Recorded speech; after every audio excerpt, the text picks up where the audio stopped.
कि भागवत की कथा को सुनने से बड़े से बड़ा पापी भी पाप मुक्त होकर के, शुद्ध होकर के और भगवत प्राप्ति का अधिकारी हो जाता है। न केवल भगवान की प्राप्ति का अधिकार मिल जाता है, बल्कि भगवान ही मिल जाते हैं। अन्य शास्त्रों से भगवान तो मिलते हैं, पर तुरंत नहीं मिलते, तत्काल नहीं मिलते। अन्य साधनों से भी भगवान मिलते हैं, पर उसमें समय लगता है, समय आने पे मिलेंगे। श्रीमद् भागवत जो है ये कैसा है? सद्यो हृदय वृद्धृते कृतभी तत्क्षण भागवत सुनने से भगवान बड़ी जल्दी मिलते हैं। ऐसे श्रीमद् भागवत का हम लोग आश्रय लेकर बैठे हैं। धुंधकारी जैसे पापी की भी सदगति जिससे बड़ी सहज हो जाए। और सिंघल जी धुंधकारी के लिए तो गोकर्ण जी मिल गए। धुंधकारी के मोक्ष के लिए गोकर्ण जी मिल गए, गोकर्ण जी ने कृपा कर दी तो धुंधकारी मुक्त हो गया। पर हमारे लिए कोई गोकर्ण बन के आएगा कि नहीं, इस बात की कोई जिम्मेवारी है? हमें कोई गोकर्ण मिलेगा कि नहीं पता नहीं। हमारे भैया जयेंद्र जी ये तो अपने पितरों के लिए करवा रहे हैं कथा, पर सब कोई करा ले संभव नहीं है। आने वाला समय कितना भयंकर होगा और उस समय क्या परिस्थितियां होंगी कहा नहीं जा सकता। इसलिए हम अपने जीते जी ही भगवान की शरण ग्रहण करके भागवत का आश्रय लेकर रहें, ताकि हमारा कल्याण हो जाए। हम जीते जी ही भागवत का आश्रय प्राप्त करें, भागवत की कथा को श्रवण करें। बड़ा सुंदर मंगलाचरण श्रीमद् भागवत का भगवान वेदव्यास कर रहे हैं। जन्माद्यस्य तो अनव्याधितरतः चारथेश विज्ञास्वरा तेने ब्रह्महृदयायादि कवये मुह्यन्ति यतः शूरया तेजो वार्यमृदां यतः विनिमयो यत्र सर्गो मृषा धाम्ना स्वेन सदा निरस्तुकुहकं सत्यं परं धीमहि। श्रीमद् भागवत का जो मंगलाचरण है ये बड़ा ही सार्वभौम मंगलाचरण है। इसमें किसी एक देव विशेष का नाम ना लेकर के सत्य की वंदना की है, क्योंकि सब कोई सत्य में ही प्रतिष्ठित है और सत्य ही सब में प्रतिष्ठित है। अब राम जी कहो, चाहे श्याम जी कहो, चाहे शिव जी कहो, चाहे देवी जी कहो, सब सत्य में ही तो है। तो सत्यम परम धीमहि कह के मानो सब देवताओं का वंदन कर दिया। क्योंकि आप रामचरितमानस पढ़ेंगे तो उसमें गोस्वामी तुलसीदास जी ने बहुत लंबा वंदना प्रकरण लिखा है। पहले गुरु जी की वंदना, फिर ब्राह्मणों की वंदना, संतों की वंदना, फिर पूरे राज परिवार की वंदना, कुटुंब की वंदना, कितनी की है? सबकी वंदना गोस्वामी जी ने करी। फिर राक्षसों की वंदना करी, फिर प्रेत पितर गंधर्व सबकी वंदना करी है, दुष्टों की वंदना करी है। पढ़ाया आपने रामचरितमानस को? अरे हाँ ना कुछ कर दिया करो, ऐसे कर दिया है। ये बाबूजी को नींद आ गई, नहीं जगाओ। हाँ, यहां सोने से हमें भी नींद आती है। तो रामचरितमानस में इतनी लंबी वंदना की है, फिर भी गोस्वामी जी को लगा कोई छूट ना जाए, तो फिर जो है उन्होंने लिख दिया, सी राम मैं सब जग जानी करहूं प्रणाम जोर जोग पानी। मैं सबको सीताराम जी मान के सबको प्रणाम कर लेता हूं जो छूट गए हों। तो ये क्यों? कि उनका सबके प्रति बंधन का भाव है। अब व्यास जी ने सोचा कि मैं सबको बंधन करूंगा तो ऐसा नहीं हो कि वंदना प्रकरण लंबा हो जाए, तो अलग अलग नाम ना लेकर के सत्यम परम धीमहि कह के सबको एक ही साथ में बंधन कर दिया। ये व्यास जी की विचित्र शैली है। अच्छा, भागवत का आरंभ ब्रह्म सूत्र से हुआ है और जा शब्द से हुआ है। पहला अक्षर क्या है? पहला अक्षर है जा, और जा जो है अरुण जी साहित्य में जा को दग्धाक्षर माना है। दग्धाक्षर से किसी भी ग्रंथ का शुभारंभ होना ठीक नहीं माना गया है। तो फिर व्यास जी ने जा शब्द से ही, अपने जा अक्षर से ही अपने ग्रंथ का आरंभ क्यों किया? क्योंकि हृदय भी दग्ध था भगवत ब्रह्म में कि अब ठाकुर जी कैसे कृपा करें कि मुझे संतोष मिले, शांति मिले। व्यास जी के उस विचलित हृदय को शांति देने वाला ग्रंथ भागवत है, उसको परिपूर्ण करने वाला ग्रंथ भागवत है। तो व्यास जी को जिससे परम आनंद मिला। अच्छा, गोपियों ने गोपी गीत गाया, तो वहां भी किस अक्षर से शुरुआत है? जा से, क्योंकि उनका हृदय भी विरह में जल रहा है। तो जयति ते धिकम जन्मना प्रजा, उन्होंने भी जा से ही प्रारंभ किया। यहां भगवान वेदव्यास कह रहे हैं जन्म आदि का जो हेतु है, जन्म आदि यस्य, जन्म आदि के जो हेतु हैं, माने हमारा जन्म भी जिनकी इच्छा से हुआ है, हमारा जीवन भी जिनकी इच्छा से चल रहा है, और हमारी मृत्यु भी जिनकी इच्छा से होगी। अब विचार करने की बात यह है कि जब हमारा जन्म, जीवन, मरण सब उनके हाथ है, तो हम क्यों परेशान हैं? हम बेकार परेशान हैं कि ये चला गया, ये हो गया, ये नहीं हुआ, ये हो गया। यदि ये बात हम अंदर से स्वीकार कर लें कि सब भगवान ही तो कर रहे हैं, तो आप बताओ फिर कोई चीज की समस्या रहेगी? भाई ठाकुर जी ने जो देना था दे दिया, जो छीन ला था छीन लिया, जो मिलना है मिलेगा, जो जाना है चला जाएगा। हम अपना कर्तव्य करते रहे, कर्म करते रहे, काहे के लिए रोए? ये बातें भागवत की अंदर उतर जाएंगी तो देखो भगवान की प्राप्ति तो भागवत से है ही। हमारे जो वर्तमान जीवन है इसकी भी सारी समस्याओं का समाधान भागवत में है।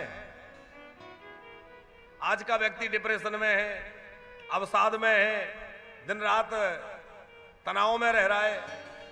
यदि उसके जीवन में ये सूत्र उतर जाएं तो उसका तनाव मुक्त हो जाएगा कि? अच्छा, आप लोग विचार करिए कि जितने डिप्रेशन आदि बीमारियों के मरीज दूसरे देशों में है उतने भारत में नहीं है। अब होने लगे, पहले नहीं थे, क्योंकि वहां भोगवादिता है, और जहां भोगों की प्रधानता है तो उस भोगवादिता में लोग अध्यात्म से दूर थे, तो थोड़ी सी समस्या हुई, परेशानी में आ गए, डिप्रेशन में आ गए। और हमारे यहां ऋषियों ने इतना ज्ञान भर दिया है, इतना अध्यात्म के व्यक्ति बड़े से बड़ी समस्या में भी हंस के आनंद से निकल जाता है। लेकिन आज नई पीढ़ी जो है वो धीरे धीरे सत्संग से, इन सब से दूर हो रही है। उसका कारण वो डिप्रेशन में जा रही है, अवसाद में जा रही है। यदि हम इससे जुड़े रहें तो आज भी हम लोग जो है प्रसन्नता से बने रहेंगे। भैया होना वही है जो ठाकुर जी चाहते हैं। आधा गिलास पानी से या दूध से भरा है, एक आदमी ये देख के दुखी हो रहा है कि अरे आधा ही दिया, ये कोई तरीका हुआ? आधा ही दिया। और दूसरा ये बात सोच के खुश हो रहा है कि चलो इतना तो मिल गया। तो परिस्थिति एक है, लेकिन मनहा स्थिति अलग है। अच्छा सिंघल जी, कोई आदमी सवेरे से भूखा हो, किसी कारण भोजन की व्यवस्था ना हुई हो, कोई उत्सव चल रहा है और 2-2:30 बज जाए, 3 बज जाए और 3 बजे उसको भयानक भूख लगी हो और उसको कहे कि भैया देखो भोजन तो नहीं बन पाया, ऐसा करो आप ये 2 केले और थोड़ा सा दूध है ये ले लो। भड़क पड़ेगा, ये भी ले जाओ, काहे के लिए दिखा रहे हो? होगा कि नहीं? सवेरे से भूखा मर रहे हैं, अब 2 बजे 3 बजे लेके आ रहे हो तो 2 केला दिखा रहे हो। अच्छा दूसरी तरफ कोई आदमी व्रत हो, एकादशी, जैसे कल निर्जला एकादशी लोगों ने करी, किसी ने फलाहार पे करी। अब व्रत है, उसने सोच के रखा है शाम तक कुछ खाना ही नहीं है, हमें तो व्रत करना है, और उसके सामने आप 2 केला थोड़ा दूध ये पालो, वो प्रसन्न हो जाएगा कि चलो व्रत था, हम तो सोच रहे थे आज कुछ मिलेगा ही नहीं, पर 2 केला मिल गए, दूध मिल गया, आनंद आ गया। तो मिला तो उसको भी उतना ही, दोनों भूखे हैं लेकिन मनः स्थिति अलग है। एक सोच रहा है मेरा व्रत है तो उतने में बड़ा संतुष्ट हो रहा है, दूसरा उसके लिए लालायित हो रहा था, नहीं मिला तो परेशान हो रहा है। तो हम लोगों को परिस्थितियां तो एक जैसी सबकी बनती बिगड़ती रहती हैं, पर भैया मनः स्थिति जैसी हो। अच्छा अब इसको रामायण से घटाएं अरुण जी, ये विद्यार्थी बहुत बढ़िया भागवत का अध्ययन कर रहे हैं, जरा आगे आके बैठा करो तुम लोग। हाँ तो रामायण में चलें कि राम जी जो है उनकी भी पत्नी उनके पास नहीं है और सुग्रीव की भी पत्नी उनके पास नहीं है। लेकिन राम जी जो है ऊपर से भले ही रोने धोने का नाटक करें, पर राम जी अंदर से प्रसन्न है कि नहीं? सुग्रीव ऊपर से भले ही लोगों के सामने साहस दिखा रहा है, लेकिन अंदर से बहुत दुखी है। तो परिस्थिति तो एक जैसी है राम जी की और सुग्रीव जी की कि दोनों की पत्नी चली गई, दोनों राज्य से बाहर है, लेकिन मनहा स्थिति अलग है। राम जी अंदर से प्रसन्न है और सुग्रीव अंदर से टूटा हुआ दुखी है। तो परिस्थिति कई बार एक जैसी होकर भी मनहा स्थिति अलग होती है, और भागवत जो है वो हमारी मनहा स्थिति को ठीक करती है, और मनहा स्थिति सुधर जाएगी तो सब सुधर जाएगा। जन्माद्यस्य तो अनव्याधि तरतस् चारथेश विज्ञास्वराट। अन्वय व्यतिरेक आदि के द्वारा भी जिसको जाना नहीं जा सकता, ब्रह्मा आदि देवता भी जिसके विषय में मोहित हो जाते हैं, बड़े बड़े विद्वान मुह्यन्ति यत सूर्या, बछड़े चराते भय कन्हैया को देख के ब्रह्मा जी चक्कर में पड़ गए कि क्या ये भगवान है। ऐसे वह श्री कृष्ण जो त्रिसत्य हैं, पहले भी वही थे, अभी भी वही हैं, आगे भी वही रहे। त्रिसत्य का मतलब भूत भविष्य वर्तमान तीनों काल में वही सत्य है। हम लोग तो अभी हैं, पहले नहीं थे, आगे नहीं रहेंगे। अच्छा, उनकी माया के द्वारा ही ये जगत असत होते हुए भी सत्य लग रहा है। क्यों लग रहा है? अरे जब नकली है तो नकली दिखता क्यों नहीं? बोले इसलिए कि इसको धारण करने वाले संसार के इस जगत के अधिष्ठान भगवान है। और जैसे कोई बहुत बड़ा व्यक्ति नकली हार पहन ले तो कोई नकली नहीं समझेगा। क्या समझेंगे? अरे भैया इतना बड़ा व्यक्ति पहने, असली होगा, नकली क्यों पहनेगा? तो जैसे कोई बहुत बड़ा श्रीमंत नकली भी पहन ले तो लोग असली मानेंगे, उसी प्रकार सत्य स्वरूप परमात्मा ने इस असत जगत को धारण कर रखा है तो लोग इसको सत्य ही समझते हैं। वस्तुतः यह सत्य नहीं है, यह मिथ्या है। मिथ्या है जब तो मिट रहा है, तभी तो बदल रहा है। आज से 20 वर्ष पहले जो लोग वृंदावन आए होंगे तो क्या वृंदावन ऐसे ही था? 20 वर्ष पहले की स्थिति में और आज की स्थिति में कितना फर्क है? अरे 20 वर्ष तो छोड़िए, 4-5 वर्ष पहले क्या था और आज क्या हो गया? अब तो 3 किलोमीटर 2 किलोमीटर दूर ही गाड़ी रुकवा दी जाती है, अंदर नहीं जाओगे। इतना भीड़ भाड़, इतनी ट्रैफिक। अच्छा सिंघल जी, कई बार सोचने में लगता है क्या ये सारी भीड़ दर्शन करने वालों की है? सोचने जैसा विषय है कि वृंदावन में दिन प्रतिदिन भीड़ बढ़ रही है और अच्छी बात है, हम तो वृंदावन की महिमा खूब गाते ही हैं, लेकिन क्या यह भीड़ दर्शन करने वालों की है? और यदि दर्शन करने वालों की भीड़ है तो दर्शन करके लौटने के बाद उनसे पूछो कि बिहारी जी कैसी पोशाक पहने थे, उन्हें याद नहीं है। उनसे पूछो कि भैया वृंदावन गए थे, क्या किया? बोले अमुक के यहां की लस्सी पी, अमुक जगह टिक्की खाई, अमुक जगह वो बहुत अच्छा मिलता है। एक बार कहीं एक मैया से हमने पूछा, भैया वृंदावन गई है? बोले हाँ महाराज जी गए हैं, बहुत पहले गए थे। तो वृंदावन में सबसे अच्छा क्या लगा? बोले महाराज जी सबसे अच्छा तो हमें जो है वो जाने क्या नाम उन्होंने लिया, बोले वहां की लस्सी बहुत अच्छी लगी। लो, तो भीड़ तो हो रही है पर किसके लिए है? अच्छा वृंदावन आप लोग भी आए हैं तो वृंदावन के हमारे जो प्राचीन ठाकुर हैं, श्री राधा वल्लभ जी, राधा दामोदर जी, राधा गोविंद जी हैं, श्री रमण बिहारी जी हैं, इन सब का दर्शन करिए और इस वृंदावन में आकर के सूक्ष्म वृंदावन में कैसे प्रवेश मिले इसका प्रयत्न कीजिए। वृंदावन दो तरह से है, एक स्थूल वृंदावन और एक सूक्ष्म वृंदावन। स्थूल वृंदावन तो हम लोग पहुंच जाते हैं, पर सूक्ष्म वृंदावन में पहुंचना बहुत कठिन है। हालांकि स्थूल वृंदावन में भी बिना श्री जी की कृपा के कोई नहीं जा सकता। यहां भी हम लोग आए हैं तो ऐसे ही नहीं आ गए, श्री जी कृपा करके लाए हैं। लेकिन यहां तक तो हम किसी प्रकार फ्लाइट से, ट्रेन से, अपनी गाड़ी से जैसे तैसे पहुंच गए। अब सूक्ष्म वृंदावन में प्रवेश करना है तो भैया उसके लिए किसी महापुरुष की चरण रज मस्तक पे चढ़ानी होगी, किसी सदगुरु का आश्रय लेना होगा और सत्संग के माध्यम से धीरे धीरे हमें सूक्ष्म वृंदावन में प्रवेश मिलेगा और सूक्ष्म वृंदावन में पता चलेगा ये क्या है। आप लोगों ने कथा एक सुनी होगी कि जिस समय स्वामी हरिदास जी विराजमान थे तो स्वामी हरिदास जी के समय की एक घटना है। तानसेन स्वामी हरिदास जी के शिष्य थे और तानसेन जो है सम्राट अकबर के यहाँ के दरबार के रत्न, बहुत सुंदर संगीत तानसेन का नाम सब जानते हैं। वो संगीत सुनाते थे, तानसेन बड़े मुग्ध होते थे। एक दिन तानसेन ने कहा कि तुम इतना अच्छा गाते हो, तुम्हारे गुरुजी कितना अच्छा गाते होंगे, एक बार तुम्हारे गुरुजी का संगीत सुनना है। तानसेन बोले कि हमारे गुरुजी किसी संसार के बादशाह को नहीं सुनाते, वो तो अपने बादशाह को सुनाने के लिए गाते हैं, उसी को रिझाने के लिए गाते हैं। बोले नहीं, वो तो अड़ गया, वो तो राजहट है, मुझे सुनना है। कैसे सुनेंगे?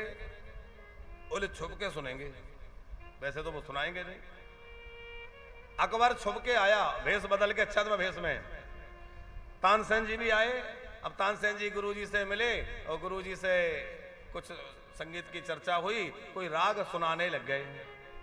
अब वो राग बजा रहे थे, जानबूझकर उसमें कुछ त्रुटि कर दी।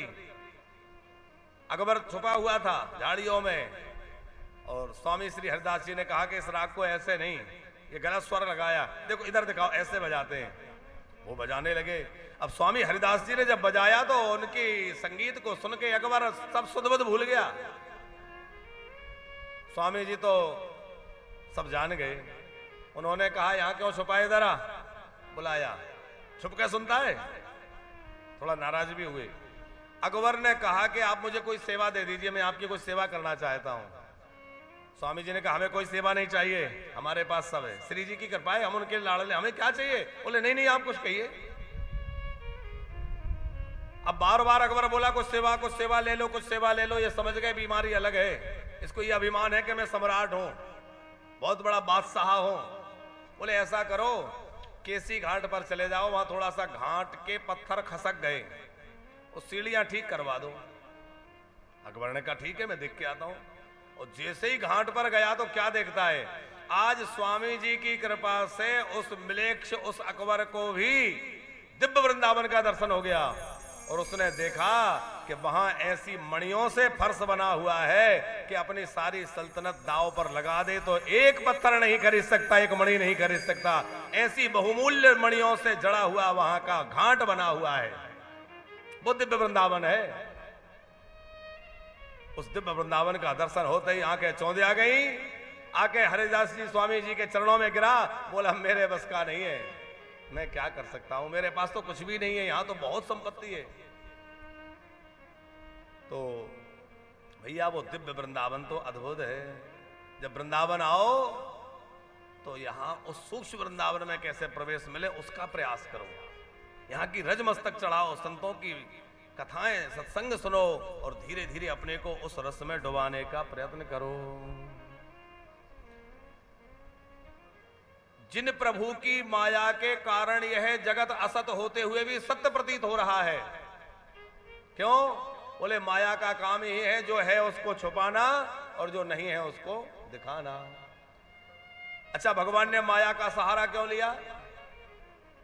क्योंकि शुद्ध सोने के आभूषण नहीं बनते, कुछ ना कुछ उसमें मिलाना पड़ता है। तो भगवान ने भी संसार बनानी थी तो उसमें माया का मिश्रण कर दिया।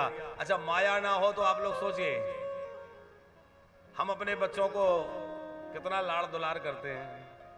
हर कोई ये जानता है कि ये बच्चे बड़े होकर हमसे दूर हो जाएंगे, फिर भी प्रेम करते हैं कि नहीं? जरा सा बीमार हो जाए तो कैसे परेशान हो जाते हैं। ये क्या है? ये भगवान की माया है। अच्छा, मनुष्यों में ही नहीं, ये पशुओं में भी आप देखिए। छोटा बच्चा जब तक रहता है, गाय का बछड़ा हो, बंदर का बच्चा हो, आप जहां देखिए बंदर कितना प्रेम करते हैं। क्यों? बोले ये माया है, यदि उनका उसमें मोह नहीं रहेगा, ममता नहीं रहेगी तो वो पालन कैसे होगा, भगवान की सृष्टि कैसे चलेगी, सृष्टि आगे चलती रहे। इसलिए माया के द्वारा ऐसे सब बंधनों में बांध रखा है। और ये सब विरक्त हो जाए, सब आंख बंद करके ध्यान लगा के बैठ जाए तो फिर कैसे संसार चले? तो संसार चलाने के लिए भगवान ने माया इसमें मिला दी है। पर वह माया कैसे दूर होगी? बोले मायापति का आश्रय लेने से माया से बच सकते हैं। सत्यम परम धीमहि। अच्छा, इसलिए भी सत्य स्वरूप कह के ध्यान किया है कि व्यास जी जानते हैं कि कलयुग में ऐसे भी ज्ञान गुमानी ज्ञानाभिमानी लोग हो जाएंगे जो संसार के नाम रूप को मिथ्या कहते कहते भगवान के भी नाम रूप को मिथ्या कहने लगेंगे। अरे बोले नाम में क्या रखा है? तो राम राम जपने से क्या होगा? ये तो नाम ही तो है। नाम में जब कुछ नहीं रखा तो बोले कृष्ण कृष्ण जपने से क्या होगा? ऐसा भी लोग कह सकते हैं। लेकिन भगवान का नाम सत्य है, भगवान का रूप सत्य है, भगवान की लीला सत्य है और भगवान का धाम सत्य है। ये बात स्पष्ट करने के लिए बार बार भगवान को सत्य सत्य कह के वंदन किया है। भैया जगत का नाम रूप मिथ्या और कल्पित हो सकता है, पर भगवान का नाम मिथ्या नहीं है, कल्पित नहीं है, वह सत्य है। राम सच्चिदानंद दिनेशा, राम सच्चिदानंद दिनेशा, नहीं ताह मोह निसालवलेसा,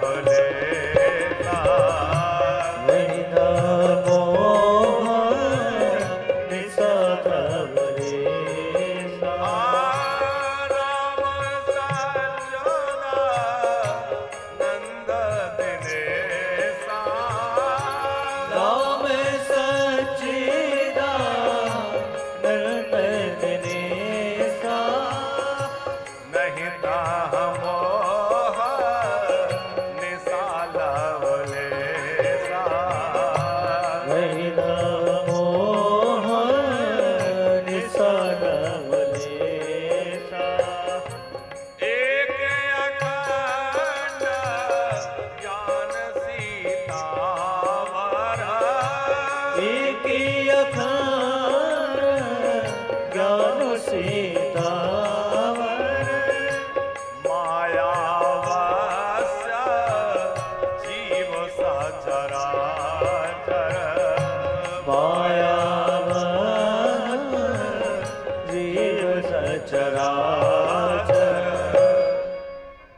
एक वही अखंड ज्ञान रूप है। हम सब तो माया में पड़े हैं, पर भैया मायापति के चरणों का आश्रय ले लें तो माया से बच सकते हैं। धर्म प्रोक्षित कैत्रवोत्र परमो निरमत्सराणाम सताम वेद्यम वास्तवमत्र वस्तु शिवदम तापत्रयो निमूलनम। श्रीमद्भागवते महामुनि कृते किंबा परैरीश्वरः सद्यो रद्यवर्धते कृतभिः शुश्रूषुभिः तत्क्षणा। भागवत का मूल प्रयोजन है सकल अनर्थ निवृत्ति पूर्वक परमात्मा की प्राप्ति। क्या है? सकल अनर्थ निवृत्ति पूर्वक भगवान की प्राप्ति। क्योंकि भगवान की प्राप्ति में अनेक अनर्थ बाधा बनते हैं। अरे वृंदावन जाएंगे तो हमारी दुकान का क्या होगा, हमारा इसका क्या होगा, उसका क्या होगा। ये जो अनर्थ है ये हमें पकड़े रहते हैं, बंधन जकड़े रहते हैं। उस परम धर्म का आश्रय लेकर के उस परमात्मा की प्राप्ति, तीनों प्रकार के तापों का उन्मूलन, यह भागवत का मुख्य प्रयोजन है। अनुबंध चतुष्टय का यहां वर्णन किया है। अधिकारी कौन है, संबंध किससे है, विषय क्या है और प्रयोजन क्या है, ये इस श्लोक में कहा गया है। पर भागवत का स्वरूप क्या है? बोले निगम कल्प तरोरि गलितम फलम सुख मुखाद द्रव संयुतम तवत भागवतम रसमालयम मुहुरहो रसिका भुविभावुका। वेद रूपी वृक्ष का परिपक्व फल है। अच्छा, कई बार यहां इस श्लोक की व्याख्या करते हुए लोग जो है वेद को थोड़ा सा कमजोर कर देते हैं। बोले अरे वेद में कुछ नहीं, वो तो असार है, सार तो भागवत में है। पर ऐसा नहीं कहना चाहिए। क्योंकि वेद जो है वो साक्षात भगवान का स्वरूप है। धर्म की व्याख्या क्या है? बोले वेदाः प्रणीतो हो धर्मा। तो भागवत वेदों का ही स्वरूप है और वेद की महिमा कम नहीं है। भागवत की महिमा तो बहुत है, पर इसका मतलब ये नहीं कि वेद की महिमा कमजोर है। उदाहरण यहां दिया जाता है सिंघल जी कि जैसे दूध से घी निकलता है, घी काम जो कर सकता है वो दूध नहीं कर सकता, यथार्थ है। घी से दीपक जल जाएगा, दूध से नहीं जलेगा। वृक्ष में वो रस नहीं होता जो रस फल में होता है। तो दूध क्या है? बोले वेद दूध है और भागवत घृत है। वृक्ष वेद है और फल भागवत है। बिल्कुल स्पष्ट है। लेकिन आप बतलाइए कि क्या बिना वृक्ष के फल होना संभव है? यदि वृक्ष नहीं हो तो फल की कल्पना की जा सकती है? कोई कहे कि हमें वृक्ष से कोई लेना देना नहीं है, वृक्ष का कोई महत्व नहीं है, हम वृक्ष से मतलब नहीं रखेंगे, हमें तो केवल फल खाना है, तो क्या वृक्ष चले जाएंगे तो फल मिलेगा? यदि वेद की हम जो है अवहेलना कर दें, वेद को जो है अनदेखा कर दें, तो क्या भागवत के रस को हम प्राप्त कर सकेंगे? अथवा दूध की कोई श्रेष्ठता ना मान के कहे कि हमें दूध से कोई लेना देना नहीं, हम तो बस घी खाएंगे, तो बिना दूध के घी संभव नहीं है। हाँ, आजकल जैसा बन रहा है वैसा घी मिल जाए बात अलग है, चर्बी वाला। बाकी बढ़िया देसी घी खाना है तो दूध से ही निकलेगा, है?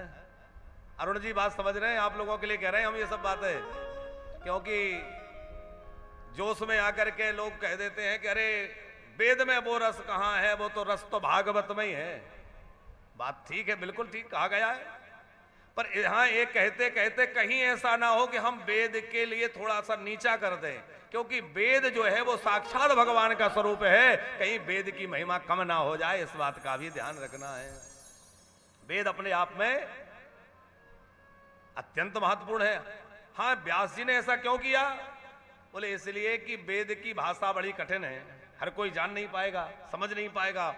अब वेद की भाषा समझ में नहीं आएगी, वेद पढ़ने का अधिकार सबको नहीं है, तो उसके लिए सरलीकरण करते हुए फिर पुराणों की रचना, महाभारत आदि की रचना की, और उसमें भी भागवत की रचना अंत में सबसे श्रेष्ठ साधन के रूप में की।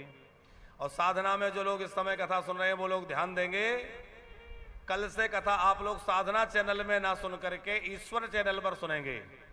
कल से जो कथा होगी वो साधना टेलीविजन पर ना हो करके किसी कारण से ईश्वर टेलीविजन पर होगी। तो ईश्वर टीवी पर आपको पूरे 3 घंटे की कथा 4 बजे से 7 बजे तक सुनने को मिलेगी।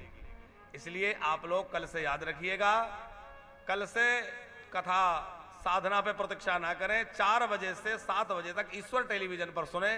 कदाचित किसी के टीवी में ईश्वर टेलीविजन नहीं है तो आप यूट्यूब को लगा लीजिए, यूट्यूब के माध्यम से तो पूरी कथा आजकल मोबाइल सबके पास है तो उसमें मिलेगी।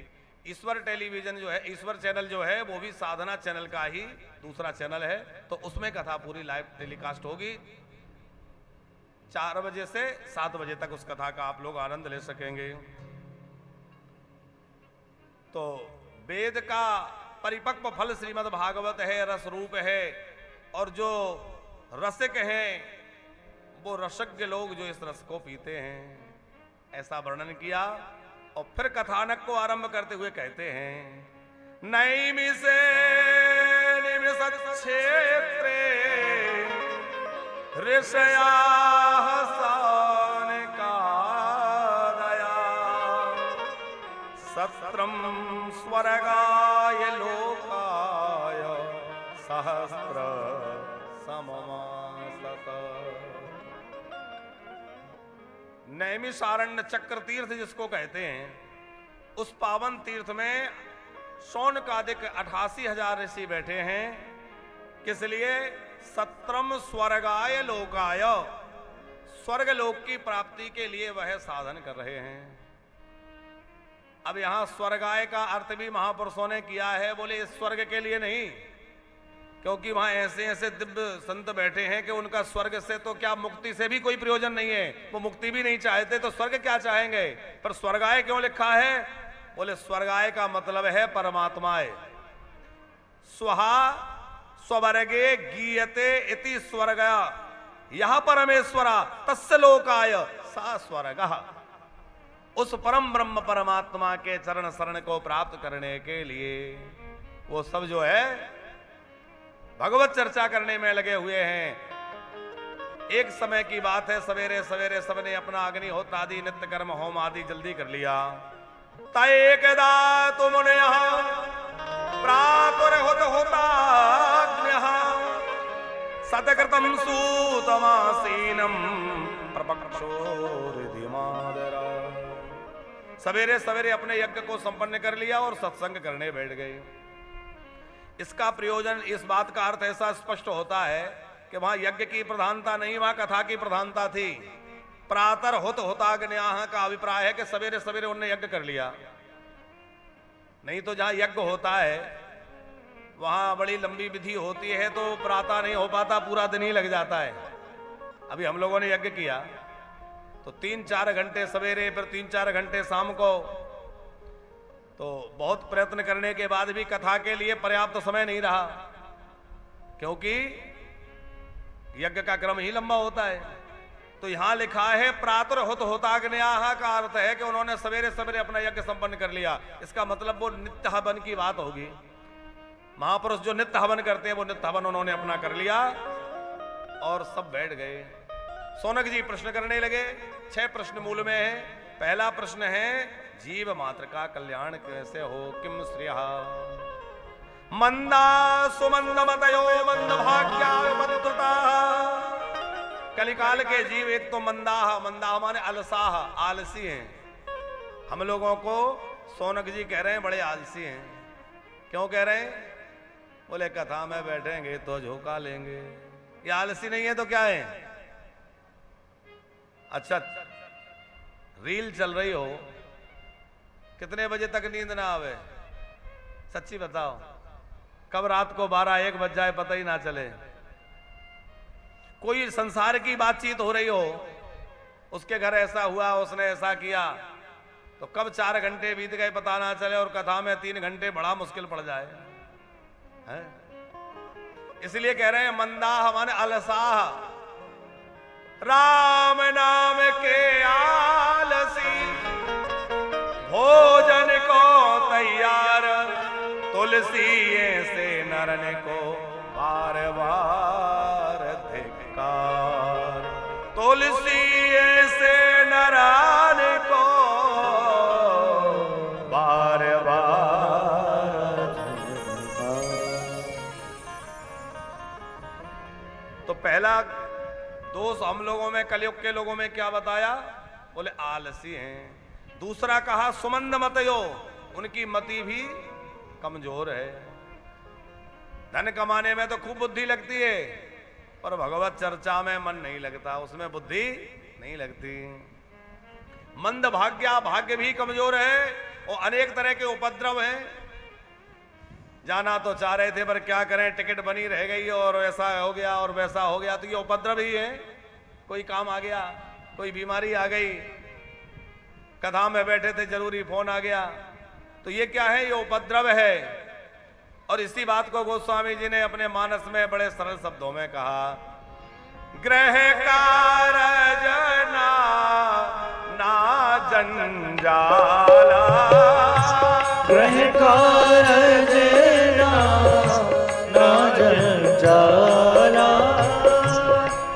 अति दुर्गम शैल विशाला, अति दुर्गम शैल विशाला। हो ग्रह कारज ना जंजाला, ग्रह कारज ना जंजाला, अति दुर्गम शैल विशाला, अति दुर्गम शैल विशाला। गृहस्थी के कार्य जो है वो नाना तरह के जंजाल हैं। वह मानो पर्वत के समान बीच में खड़े हो जाते हैं, हमें सत्संग सरोवर तक जाने नहीं देते। यही सर आवत अति कठिनाई। ये सरयावत अति कठिनाई। राम कृपा बिनु आए न जाए। राम कृपा बिनु आए न जाए। भैया यहाँ पहुँचने में बड़ी कठिनाई है। ये तो भगवत कृपा हो तो ही कोई पहुँच पाता है। अच्छा, पहुँच भी जाए तो गोता लगाना मुश्किल है। कुछ लोग पहुंच तो जाते हैं पर गोता नहीं लगा पाते। क्यों? बोले जड़ता जाड़, जड़ता रूपी जाड़ा उनको परेशान करता है। अब हम सरोवर पर पहुंच तो गए पर बड़ी जोर की ठंड लग रही है तो मन नहीं हो रहा कि स्नान कर लें। कई बार होता है ना, जोर की ठंडी है, पहुंच तो गए हिम्मत करके, लेकिन हाथ डाल के देखा अरे बहुत ठंडा है। अभी हम लोग बद्रीनारायण गए, अलकनंदा बह रही है पास में। मन तो हो कि अलकनंदा में एक डुबकी लगा लें, लेकिन इतनी जोर की ठंडी है वहां, और फिर अलकनंदा में हाथ लगाओ तो ऐसा लगता है मानो हाथ ही गल जाएगा। तो हिम्मत ना हो है? अब ऋषिकेश में इधर तो हम लोग गोता लगा के ही गए थे, देवप्रयाग में स्नान किया, पर हिम्मत नहीं हुई अलकनंदा में गोता लगाने की। तो ये मानस सरोवर अथवा जो कथा का सरोवर है, इसमें भी कोई व्यक्ति कदाचित पहुंच भी जाता है तो उसको जो है जड़ता रूपी जाड़ा, जाड़ा माने ठंडी, लगने लगती है। अरे कथा वार्ता ये तो सब महाराज जी लोगों का काम ही है, ये तो सुनाते ही रहते हैं। हम लोग कब तक चक्कर में पड़े, जल्दी आरती हो जाए तो आज कहीं घुमावे। जड़ता जाड़ा विषम दुख भारी। जड़ता जाड़ा विषम दुख भारी। फिर भी गोता नहीं लग पाता। पर गोता कौन लगाएगा? बोले जिस पर ठाकुर जी की कृपा होगी वही गोता लगा पाएगा। तो कह रहे हैं पहली बात तो यह है कि व्यक्ति अनेक उपद्रवों से घिरा हुआ है, तो ऐसा उपद्रवग्रस्त व्यक्ति भगवत प्राप्ति कैसे करे, कल्याण कैसे हो? दूसरा, शास्त्रों का सार क्या है? तीसरा, ईश्वर जन्मा होकर जन्म क्यों लेता है? और चौथा, वो जन्म लेता है तो कितने बार, कितने अवतार हैं? जीवन का लक्ष्य क्या है? हम लोग खूब भाग दौड़ कर रहे हैं पर ये तो पता हो जाना कहां है। और धर्मम किम शरणम गतः। सूत जी महाराज ने सब प्रश्नों का बड़ा सुंदर समाधान अपने गुरुदेव का स्मरण करके किया है। वासुदेव परा वेदा, वासुदेव परा मखा। वासुदेव परा वेदा, वासुदेव परा। वासुदेव परा वेदा, वासुदेव परा मखा।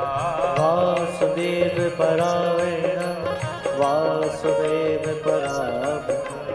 वासुदेव परा योगा, वासुदेव परा क्रिया। वासुदेव परा योगा, वासुदेव परा। कल्याण कैसे हो? बोले भगवान का शरण ग्रहण करने से कल्याण होगा। शास्त्रों का सार क्या है? बोले वासुदेव परा वेदा। सब शास्त्रों का सार है कि भैया भगवान के भजन में लग जाओ।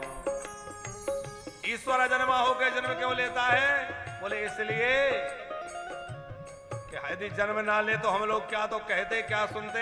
ये दिव्य चरित्र भगवान के ना होते तो हम लोग किसका अवलंब प्राप्त करते। भगवान के कितने अवतार हैं? बोले असंख्य अनंत अवतार हैं। भगवान के अवतारों की गणना नहीं हो सकती। जब जब भक्त ने बुलाया भगवान किसी न किसी रूप में दौड़े चले आए। कभी मत्स्य बनकर, कभी वराह बनकर, कभी नरसिंह बनकर तो भगवान आए ही। पर कभी कभी भगवान जो है नामदेव का छप्पर छाने के लिए भगवान मजदूर बन के आ गए। नरसिंह जी के यहां भगवान भात भरने के लिए सेठ जी बन के आ गए। नरसिंह जी के घर ब्राह्मण देवता पधारे तो भगवान नाई बन के आ गए। तो ये भी तो भगवान के अवतार हैं। कभी नाई बने, कभी भगवान सेठ जी बने, कभी त्रिलोक चंद्र के घर में अंतर्यामी बन के सेवक बन गए, और कभी भगवान किसी के सखा बने, कभी सेवक बने, अनंत अनंत अवतार जब जिसने बुलाया दौड़े चले आए। अनंत अवतार हैं, पर मूल रूप से भगवान के 24 अवतार हैं। श्रीमद् भागवत में 24 अवतारों की कथा है और फिर 10 अवतार की भी चर्चा है। मुख्य रूप से 10 अवतार हैं और वैसे 24 अवतार हैं। 24 अवतारों को क्रमशः पर कहा है। श्री सूत जी महाराज कह रहे हैं, साधु पृष्ठो हम मुनयः साधु पृष्ठो हम भवद्भिर्लोक मंगलम। तुम लोगों ने जो प्रश्न किए हैं ये सब प्रकार से लोक मंगल के हेतु हैं। प्रश्न वही बढ़िया है, चर्चा वही बढ़िया जिससे सबका कल्याण हो। वो चर्चा बढ़िया नहीं है जिससे दूसरे का अहित हो। सवै पुंसाम परो धर्मो यतो भक्तिरदोक्षजे अहैतुक्त प्रतिहताय आत्मा संप्रसीदते। अदोक्षज भगवान में प्रीति हो जावे। हैं? अरुण जी अदोक्षज की व्याख्या लिख के लाएं कल। अदोक्षज किसे कहते हैं? भगवान को यहां अदोक्षज क्यों कहा है? बोले अदोक्षज भगवान में प्रीति हो जावे, ऐसा धर्म। अब वो यज्ञ के द्वारा होगी आपकी प्रीति, के माला जप से होगी, कि कथा श्रवण से होगी, कि तीर्थ यात्रा से होगी। सबकी अलग अलग भूमिका है, सबकी अलग अलग मानसिकता है। तो जैसे भी हो सके वैसे करें, पर क्या करें? बोले भगवान में प्रीति हो जाए ये करें। और वो प्रीति भी कैसी हो जाए? दो बातें कहीं, दो शर्त लगी है। अहेतु क्या अप्रतिहता, माने बिना कारण की भक्ति हो, ऐसे नहीं कि मतलब की भक्ति हो रही है, हे भगवान हमारा ये काम हो जाए हम इतना चढ़ाएंगे। माने भगवान हमारे भोग के भूखे बैठे हैं, पहले घर में बेटा दो तो हम भोग लगाएं, हैं? पहले ऐसा करो तो हम ऐसा करें। अरे वह पर भक्त हुआ कि व्यापारी? अच्छा मांगते ज्यादा है, हम देना थोड़ा चाहते हैं। करोड़ों का लाभ चाहते हैं और भगवान को थोड़ा सा दिखाते। भगवान भी कहते हैं अच्छा हमसे ज्यादा होशियारी है, भगवान से बड़ा कौन होशियार होगा भैया। भक्ति की शर्त है कोई कामना ना हो, और दूसरी शर्त है कि ऐसा नहीं कि आज तो पूजा कर ली कल भूल गए। अप्रतिहत माने अखंडित, तैल धारावत नहीं बल्कि मधु धारावत हो। शहद की धारा जो है, चाहे जितने ऊपर से आप शहद को छोड़िए वो नीचे तक जाएगी तो टूटेगी नहीं। तो बोले तेल धारावत नहीं, मधु धारावत भगवत भक्ति हो, ऐसा प्रेम हो।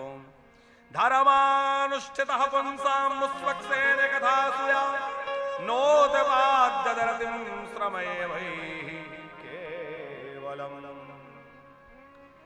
धर्म के अनुष्ठान का यही फल है कि हमें भगवान में प्रेम हो जाए, भगवान में रति हो जावे। और कैसी रति हो जाए? जैसे मछली जल से करती है, बिना जल के मछली रह नहीं सकती। फानी बीनो मानी, मानी बीनो फानी। दशरथ जी ने मनु जी के रूप में मांगा था ना, जलो बनो मीना मानी बीनो फाण जी, जल बीनो मीना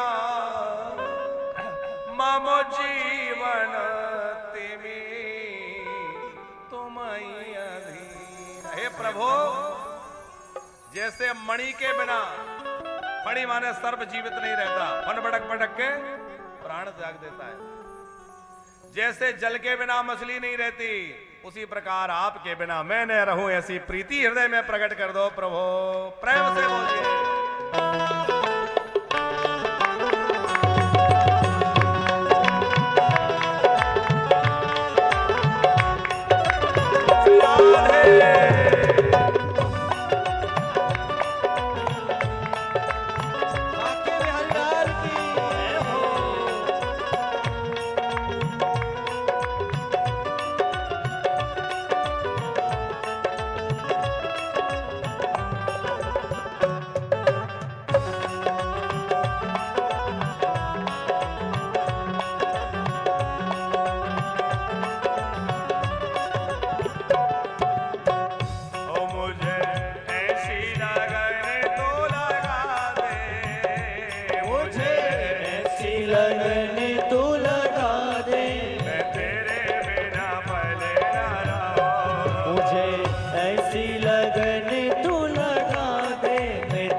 तेरे बिना पल न रहूं। दिल में प्रेम की ज्योत जला दे, दिल में प्रेम की ज्योत जला दे, मैं तेरे बिना पल न रहूं। मुझे ऐसी लगन तू लगा दे, मैं तेरे बिना पल न रहूं।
मछली पल ना जिए, ओ जैसे जल बिन मछली पल ना जिए, ओ जैसे जल बिन मछली पल ना जिए, ओ ऐसे तड़पों में खड़ी खड़ी तेरे लिए, ओ ऐसे तड़पों में खड़ी खड़ी तेरे लिए, ओ ऐसे तड़पों में खड़ी खड़ी तेरे लिए, ऐसे तड़पों में खड़ी खड़ी तेरे लिए।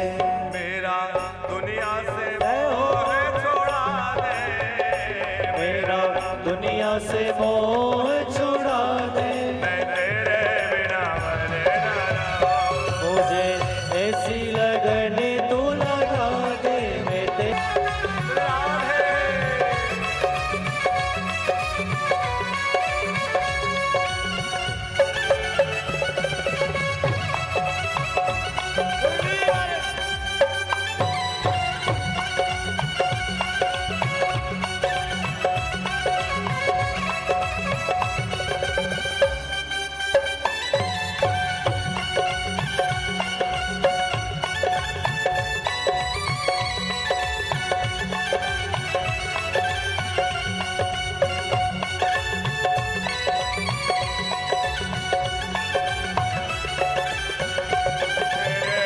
चरणों की धूली में मैं मिल जाऊं,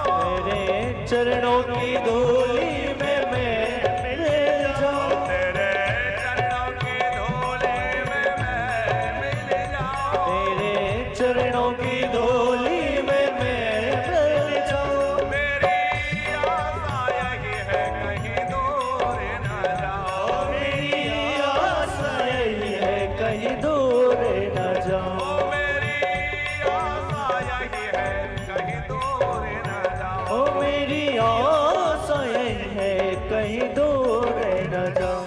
मुझे चरणों में ऐ हो मुझे चरणों में अपने जगा दे, मुझे चरणों में अपने जगा दे, तेरे बिना मरे न रहूं।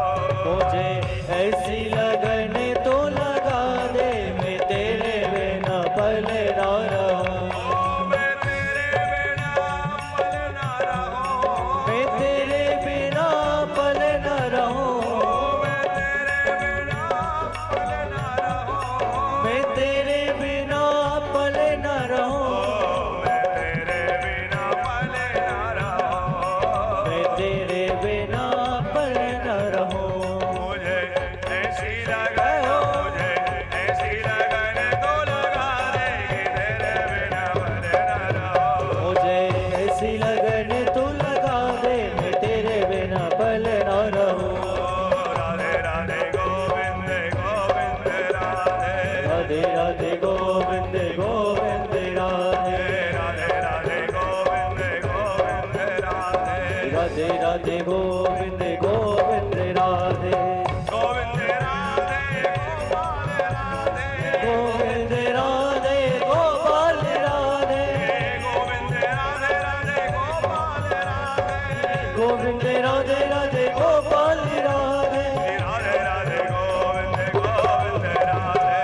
राधे गोविंद गोविंद राधे राधे राधे गोविंद गोविंद राधे राधे राधे गोविंद गोविंद राधे राधे गोपाल राधे गोविंद राधे गोपाल राधे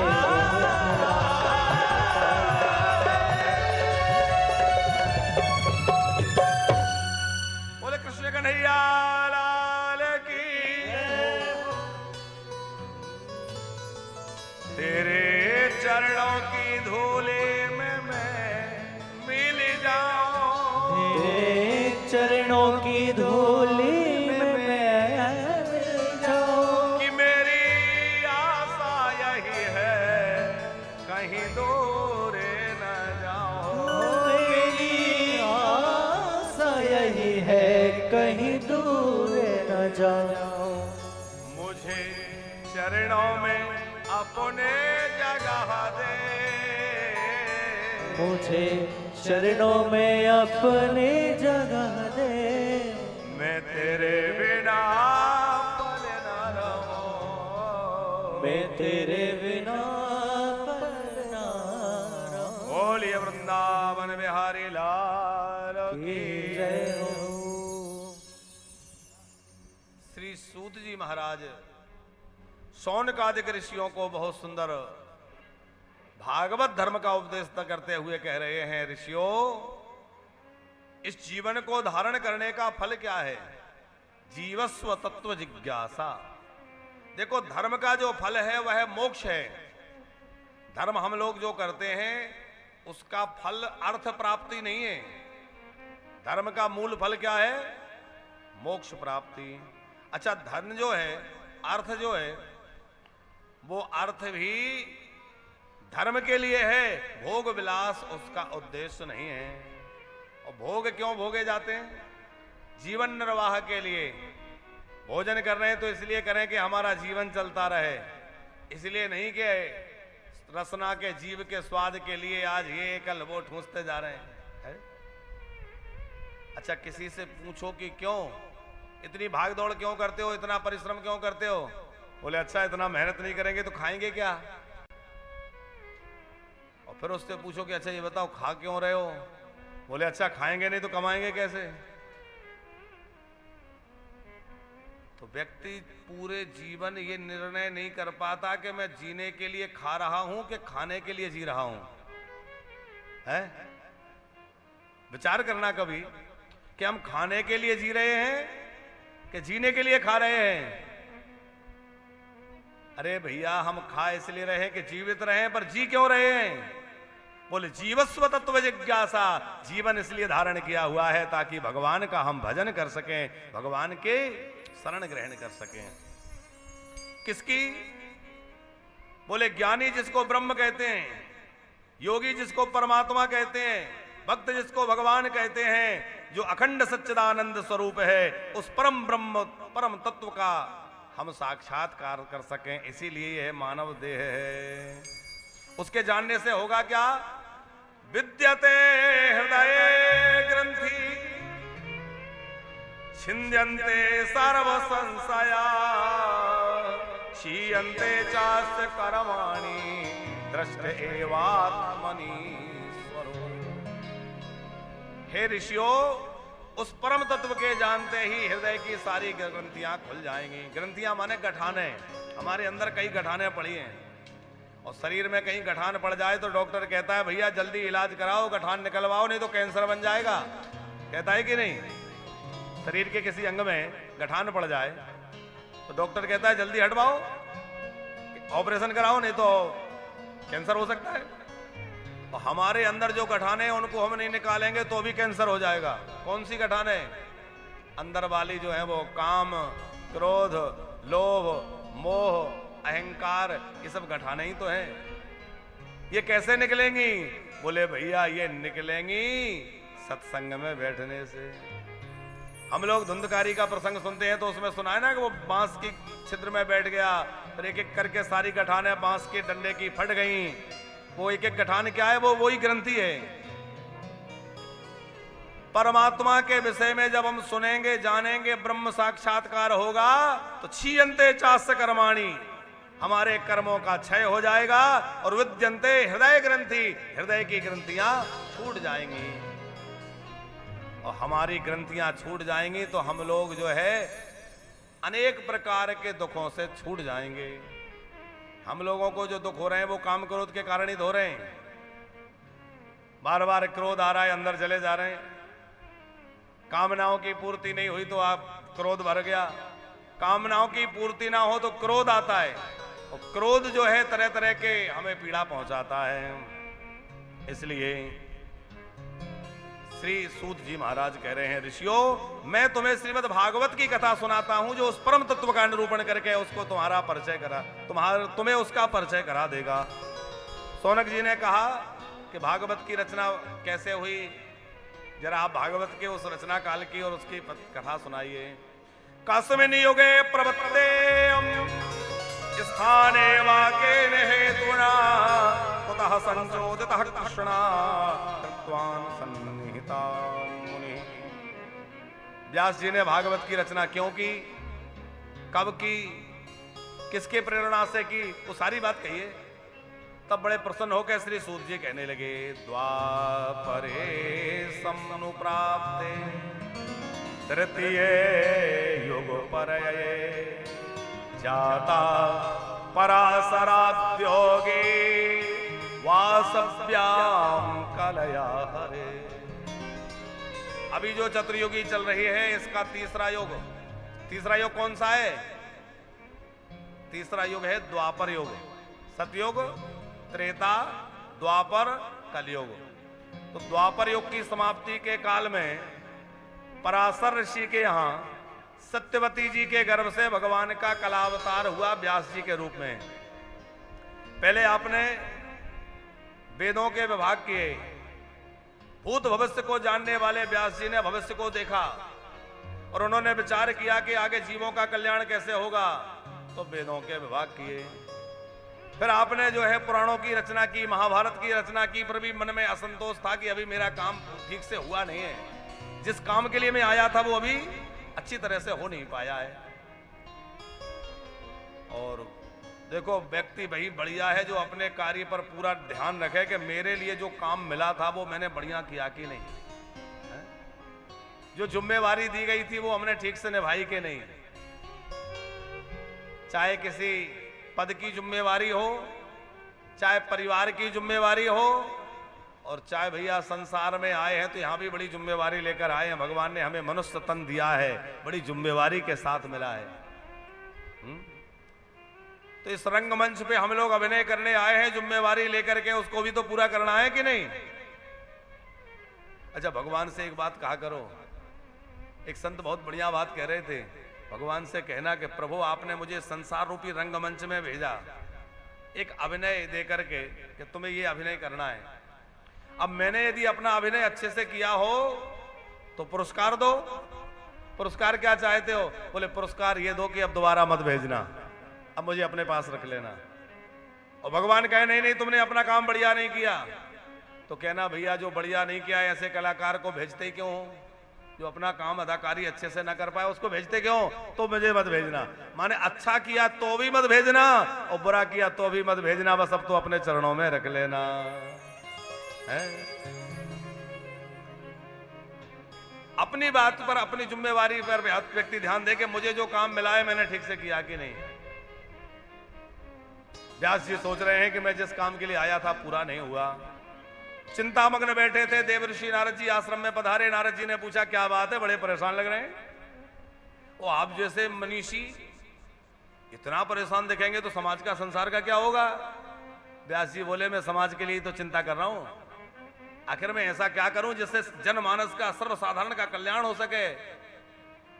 नारद जी बोले देखो आपने लिखा तो बहुत अच्छा है, आपने वेदों का विभाग किया, भाष्य लिखे, आपने ब्रह्म सूत्र से भाष्य में वेदांत की खूब चर्चा की, और कहीं कहीं आपने अपने ग्रंथों में हिंसा को भी स्थान दे दिया। देखो ये सब जो है लोगों के कल्याण का तो मार्ग है, लेकिन इससे कल्याण होने में थोड़ी कठिनाई भी है। सावधानी नहीं रही तो गड़बड़ हो जाएगी। अथवा ये समझिए कि आपने पुराणों में जो चर्चा की है वो धर्म की चर्चा है, अब आप परम धर्म की चर्चा कीजिए। अन्य पुराणों के आश्रय से भगवान मिलेंगे तो पर कब मिलेंगे कहा नहीं जा सकता, पर भागवत के आश्रय से तो तुरंत भगवान तत्क्षण प्राप्त हो जाते हैं। आप भागवत की रचना करिए। और फिर नारद जी ने अपनी बात सुनाई। देखो, मैं एक दासी का बेटा था और मुझे सत्संग मिला, संतों का आश्रय मिला, भगवान की कथा सुनी, मैं क्या से क्या बन गया। व्यास जी बोले, अच्छा आप पूरी बात सुनाओ, आप क्या थे। बोले, मैं देखो नारद जी पिछले जन्म में एक गंधर्व थे। गंधर्व के रूप में ब्रह्म सभा में रहते थे। वहां इनसे कोई भूल हो गई, इनका मन किसी की तरफ आकृष्ट हो गया। ब्रह्मा जी ने कहा कि अरे ब्रह्मलोक में रहने लायक नहीं हो, जाओ तुम पृथ्वी पर दासी के पुत्र के रूप में जन्म लोगे। तो वही गंधर्व दासी पुत्र बनकर आया, लेकिन ब्रह्म सभा में रह के भगवत गुणानुवाद सुना था तो वह संस्कार कुछ चित्त में थे और भगवत कृपा से छोटी उम्र में ही इन्हें संतों का संरक्षण मिल गया।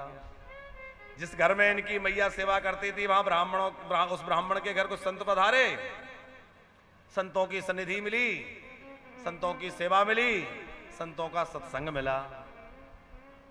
अब बाल्यकाल में ही श्री नारद जी कह रहे हैं कि मेरी मन में ऐसी भक्ति लगी कि मुझे खेल कूद अच्छा नहीं लगता, कोई बात अच्छी नहीं लगती, केवल महात्माओं की वो सत्संग की बातें, उनकी सेवा, और जब वो कीर्तन करते तो मैं नाचता और बड़ा मुझे आनंद आता।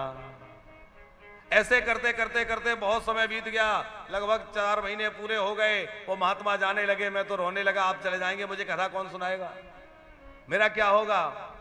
वो बोले, देख तेरी मैया की जिम्मेवारी तेरे ऊपर है, तेरे पिताजी है नहीं, तेरी मैया अकेली कहां रहेगी, तू घर में रह के भजन करना। तो वो मंत्र दे गए। कौन सा मंत्र दिया, इसको बोलते हैं वासुदेव गायत्री मंत्र। नमो भगवते तुभ्यं वासुदेवाय धीमहि प्रद्युम्नानिरुद्धाय नमः संकर्षणाय च। ये पावन मंत्र दे करके वो महात्मा तो चले गए। नारद जी कहते हैं मैंने इसी मंत्र का जप किया, बाद में मैया की मृत्यु हो गई। मुझे बहुत दुख भी हुआ कि मैया चली गई, पर एक तरफ ये भी था कि चलो एक जिम्मेवारी थी पूरी हो गई, अब भजन ही करना है। पूरी तरह में अपनी जिम्मेवारियों से मुक्त होकर भजन में लग गया।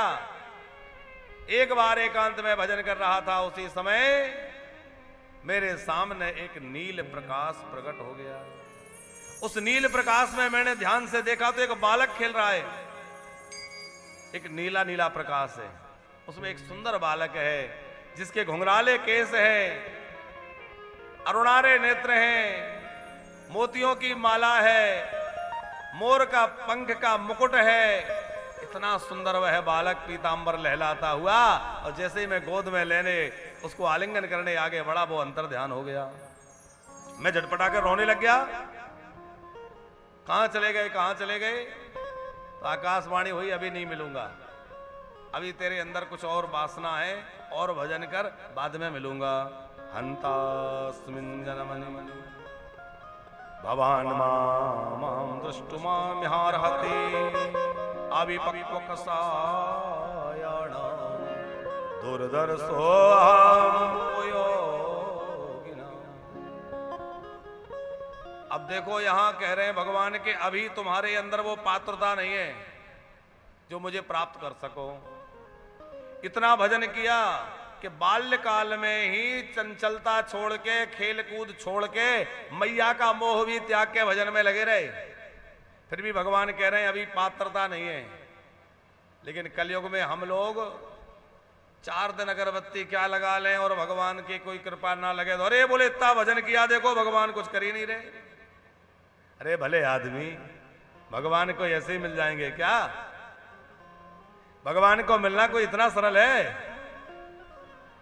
अरे भगवान को मिलने के लिए तुम्हें अपने आप को डुबाना पड़ेगा, अपने आप को लगाना पड़ेगा कि जब मैं था तब हरि नहीं, अब हरि है मैं नाही, और प्रेम गली अति सांकरी, जा मैं तो न समान। प्रेम गली इतनी सकड़ी है कि इसमें दो नहीं बनते, या तो इसमें मैं रहेगा, मैं माने अहम मैं, या भगवान रहेंगे। जो ज्यादा मैं करता है, भगवान उससे दूर ही रहते हैं। भैया तू ही सब कुछ बना रहे, मुझे क्यों बुलाता है? क्योंकि अहंकार जहां होगा वहां भगवान कैसे रहेंगे?